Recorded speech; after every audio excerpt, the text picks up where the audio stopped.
Tired of omet's app limitations and want to chat on a bigger screen directly from your Android phone?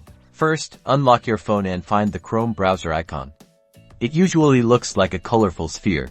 Tap it to open. Now, tap the address bar at the top of the screen. This is where you type the website address. Type ometv.chat into the address bar. As you type, you might see suggestions appear below. Tap on ometv.chat to quickly select it. Great, you're now on the omet website. Look for a small lock icon next to the address bar. This means the connection is secure, which is important for your privacy. Omet needs permission to use your phone's camera and microphone. A pop-up will appear asking for this. Tap allow on both the camera and microphone requests. Without this, you can't video chat. You should now see a preview of your camera. If everything looks good, simply tap the large start button to begin chatting with strangers on omet through Chrome on your Android phone. That's it.